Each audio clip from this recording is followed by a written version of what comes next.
Now, as the mayor of Washington, D.C., our next guest renamed a street in front of the White House Black Lives Matter Plaza. But just to be safe, in case Trump didn't get the message, she had this giant mural visible from space painted there too. Please say hello to Mayor Muriel Bowser. Hi, Anthony. Thanks for having me. Thank you for being a part of this. How are you? I'm doing fantastic. Well, we're going to just jump right into the mural and the renaming of the street. Why did you do it? Well, Anthony, I think you saw, like so many Americans saw, peaceful protesters in front of the White House after a horrendous murder witnessed by the world, attacked by their government. And what we saw here in Washington, D.C. was federal forces, National Guards, police that were unidentified, slowly moving onto D.C. streets, away from the White House and out into our city, into local Washington. And we really felt that we had to push them back. We did all that we could, using all of our arguments and persuasion and going to the media. And we were able to push those guards back and reclaim our street in front of the White House, which was so important to us. And sending an affirming message at a very pivotal time in the nation's history, we think is also a good thing. Now, this is your second term as mayor of D.C. Has this been your most challenging year thus far? I will tell you, we didn't think 2020 would bring a global pandemic, and we certainly could have never thought about having to shut our city down and economy down and businesses and so many people being out of work because of COVID.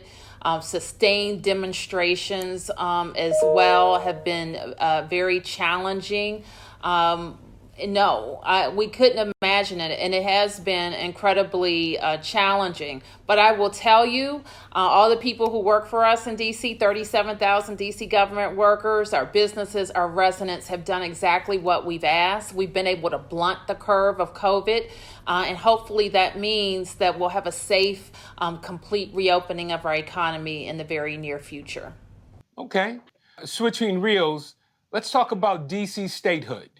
Let's talk about why it's so important for the District of Columbia to become a state, and why has it taken this long and hasn't happened yet?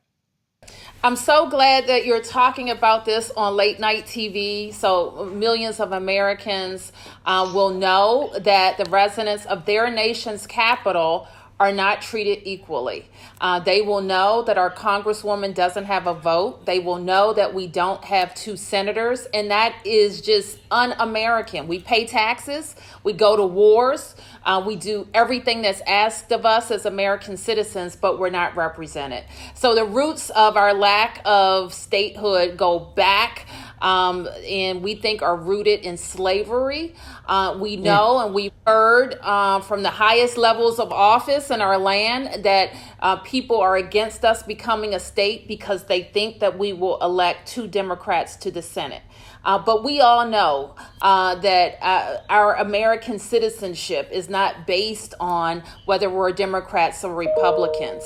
And statehood shouldn't be based on whether we're Democrats or Republicans. Just that we pay our full share and we want our full representation.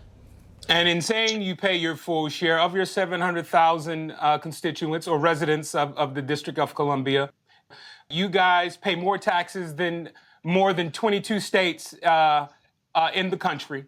And because you're not a state, you missed out on $750 million in a stimulus package that could have helped the District of Columbia and its residents. Right. And so, Anthony, sometimes people think, well, you're just a little district. The fact is we have more residents than Montana and Vermont.